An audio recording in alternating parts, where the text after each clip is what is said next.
नमस्कार सभी मित्रों को। आप सभी को 11वें अंतर्राष्ट्रीय योग दिवस की बहुत बहुत शुभकामनाएं, मंगल कामनाएं। आज प्रातः बेला में हम सब योग के प्रोटोकॉल के अनुसार योगा का अभ्यास करेंगे। योग समस्त बीमारियों को जड़ से समूल नष्ट कर देता है और योग आप अगर प्रतिदिन जीवन शैली के हिसाब से अगर योगा आप अपनाते हैं तो योग भगाए रोग।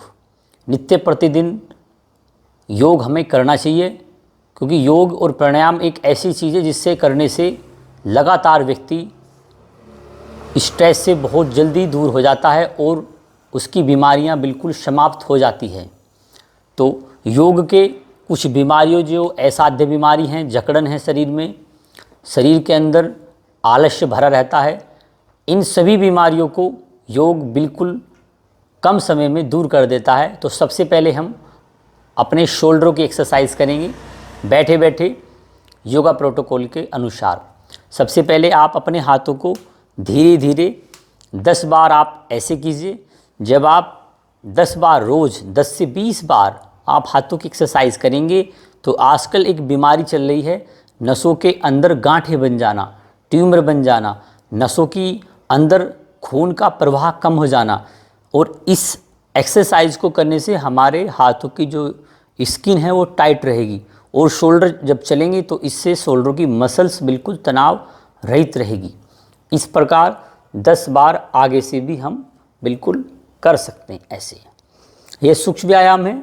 40 साल से ऊपर या 40 साल से नीचे भी व्यक्ति इसको बिल्कुल कर सकता है, क्योंकि जितना हम व्यायाम करते हैं उसी के अनुसार हमारा शरीर बिल्कुल स्वस्थ होता चला जाता है। 10 बार क्लॉकवाइज बड़ी सी जीरो बनाएंगे ऐसे।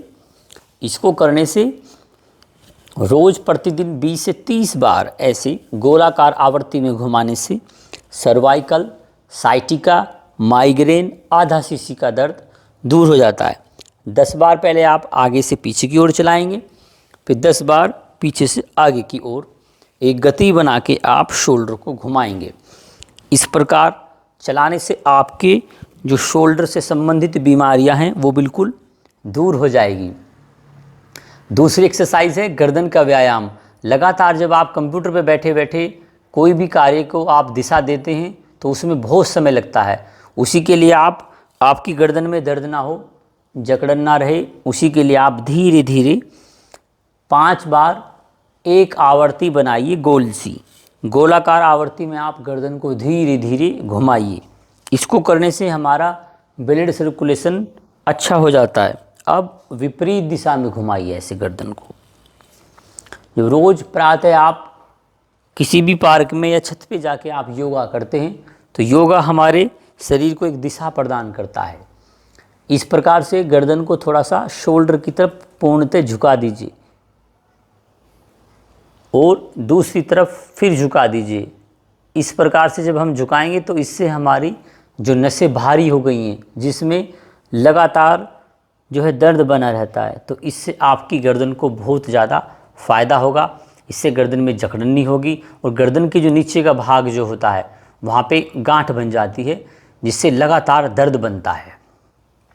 कुछ आसन हैं जो अगर आप आसनों का अभ्यास करते हैं तो आसनों में सबसे ज़्यादा आपके पैरों में दर्द रहता है, पैरों में थकान रहती है, घुटने कम समय में दर्द करने लगते हैं, तो सबसे अच्छा है कि आप सुबह पार्क में जाके किसी भी मैट को बिछाकर उसके ऊपर आप सबसे पहले सूक्ष्म व्यायाम कीजिए, हल्का व्यायाम कीजिए। जब आप पैरों को ऊपर नीचे घुटनों को संचालित करते हैं तो इससे हमारे घुटने और हमारे पैरों की जो मसल्स है, नर्वस सिस्टम है, वो बहुत ज़्यादा फ्लेक्सिबल हो जाता है, उसमें खून का प्रवाह बढ़ जाता है।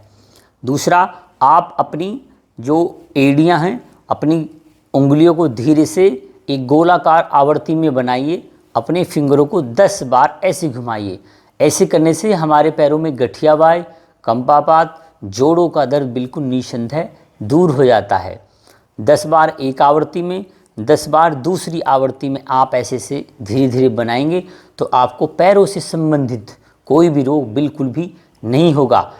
अब दूसरी प्रकार आप ऐसे साइड में ऐसे चलाइए। इससे हमारी जो नर्वस सिस्टम है, नसें हैं और हड्डियाँ बहुत ज़्यादा फ्लेक्सिबल हो जाती है।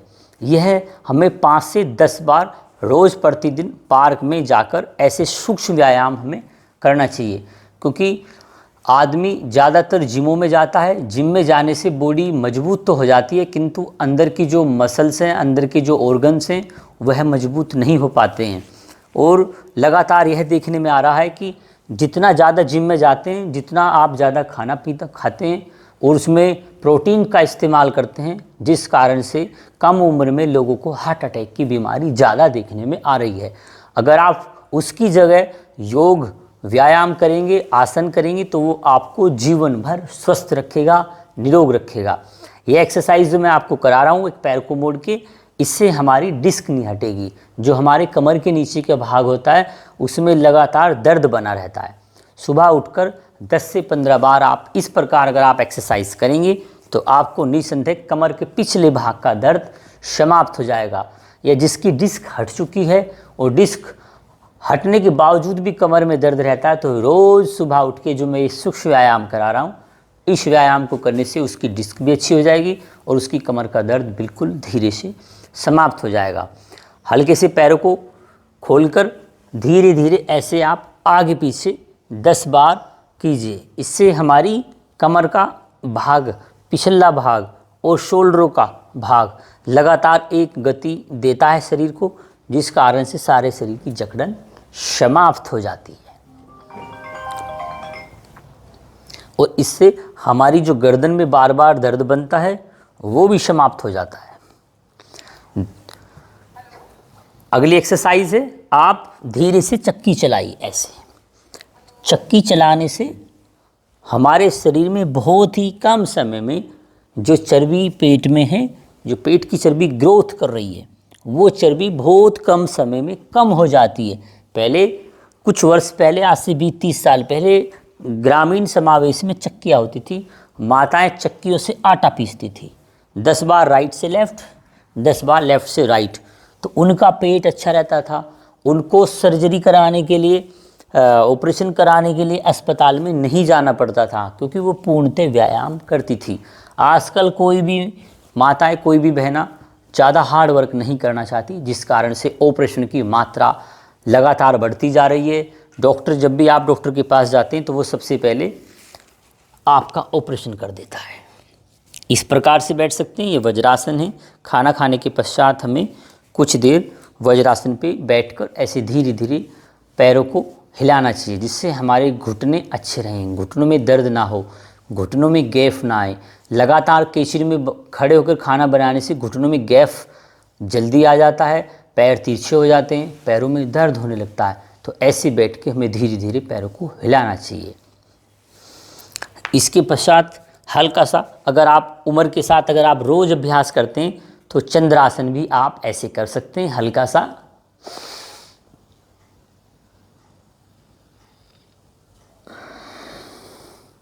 पुनः सांस भरिएगा।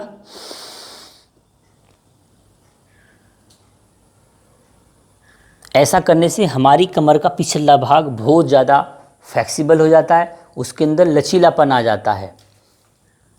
तीसरा आसन है शशांक आसन। जब आपको बहुत ज़्यादा तनाव आता हो, थकान होती हो, तो आप शशांक आसन भी कर सकते हैं।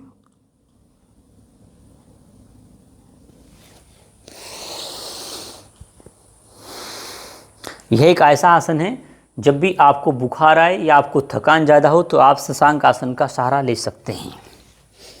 पेट के बल लेट के किए जाने वाले कुछ आसन हैं, जैसे भुजंगासन है। भुजंगासन से हमारे लंग्स अच्छे रहते हैं, फेफड़े अच्छे रहते हैं। पूर्णतः सांस भर लीजिए।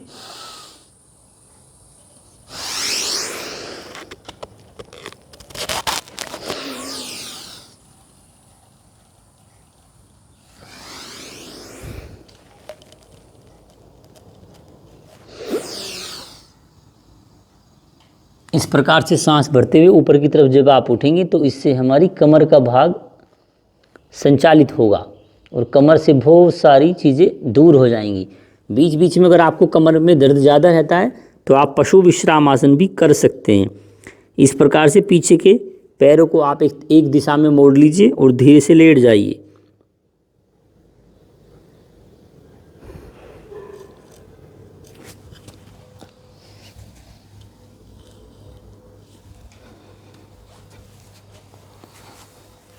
यह कुछ आसनों का चक्र मैंने आपको समझाने का प्रयास किया। आप अपनी उम्र के साथ थोड़ा सा भी अगर व्यायाम करते हैं, योग आसनों का अभ्यास करते हैं, तो आपका शरीर बिल्कुल निरोग रहेगा, बलिष्ठ रहेगा, स्वस्थ रहेगा। कुछ प्राणायाम मैं आपको बता रहा हूँ, जैसे आप बहुत कम समय में आपका मस्तिष्क जो आपको बात बताई जाती है वो भूल जाता है, आपको मेमोरी की कमी आने लगती है, चाहे बच्चे हों, बुजुर्ग हों, बड़े हों, युवा साथी हों। अगर आप इस प्राणायाम को रोज़ प्रतिदिन करेंगे तो इससे आपको दिमाग की संबंधित कोई भी बीमारी नहीं आएगी। बस आपको सुबह उठ के ये 2 से 3 मिनट करना है, रात को सोते वक्त 2 से 3 मिनट करना है। इससे गहरी नींद आएगी, आपको कम समय में निद्रा पूरी हो जाएगी, दूसरा तनाव नहीं आएगा। जो भी रात को आपने स्टडी करा या अध्ययन करा वो आपके दिमाग में सीधे रहेगा। अंगूठे को धीरे से कान के अंदर डालकर ऊपर लगाकर आपको होठों से ओ बोलना है और बीच में एम बोलना है। ओ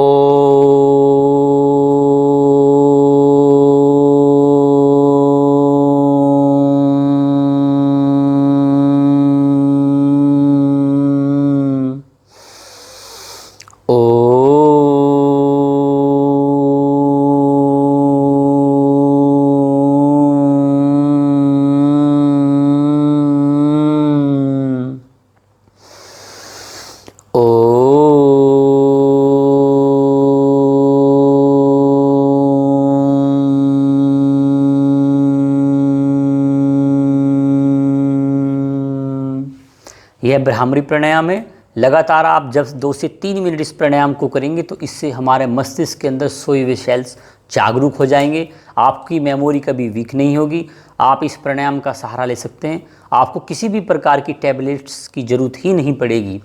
पेट को अच्छा रखना है, पेट के अंदर लगातार गैस तेजाब बनती है, अफारा सा बना रहता है, तो उसके लिए आप कपालभाति प्राणायाम कर सकते हैं। धीरे धीरे अपने पेट को अंदर की तरफ संकुचित करेंगे, देखिएगा।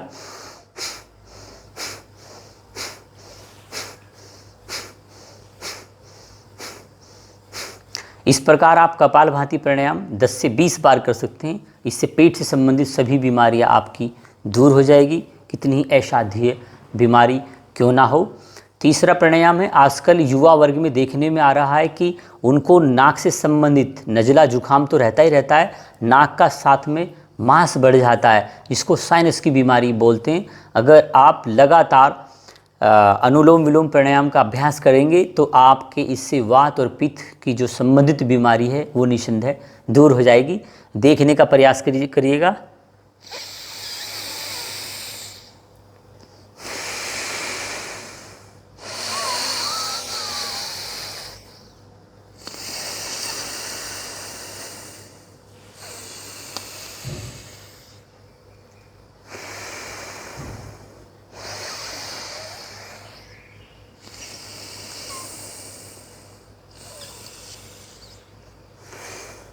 आपको राइट से लेफ़्ट और लेफ़्ट से राइट 10 बार इनहेल एक्सेल करना है।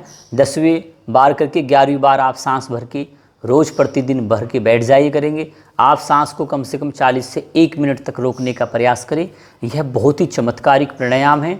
अगर साइनस की बीमारी है तो आप खट्टे, मीठे और गरिष्ठ भोजन और बादी के भोजन और ठंडी चीज़ें निसंदेह बंद कर दीजिए। यह एक वात से संबंधित बीमारी है, तो आपको इससे बहुत कम समय में फ़ायदा होगा। आप लगातार योग का अभ्यास कीजिए, प्राणायाम कीजिए, ध्यान कीजिए, आप बिल्कुल स्वस्थ रहेंगे। माननीय प्रधानमंत्री जी नरेंद्र मोदी जी के द्वारा यह चलाया गया अंतर्राष्ट्रीय योग दिवस आज समूल विश्व को एक दिशा दे रहा है। स्वास्थ्य के प्रति जन चेतना का भाव इससे हमारे मन में जुड़ा है और जन जागृत पूरा विश्व है स्वास्थ्य के प्रति। इस सब का भार हमारी भाजपा सरकार को जाता है, जिनके बुलंद संकल्प और बुलंद इरादे और दृढ़ संकल्प के बल से ही यह सब पूरे विश्व को गठजोड़ करके यूएन में पास करा गया। इस सब का श्रेय माननीय श्रद्धेय हमारे देश के अग्रणी माननीय प्रधानमंत्री जी को जाता है, जिनके विचारों से सभी युवाओं को व योगाचार्य को व ऋषिजन को सम्मान मिला।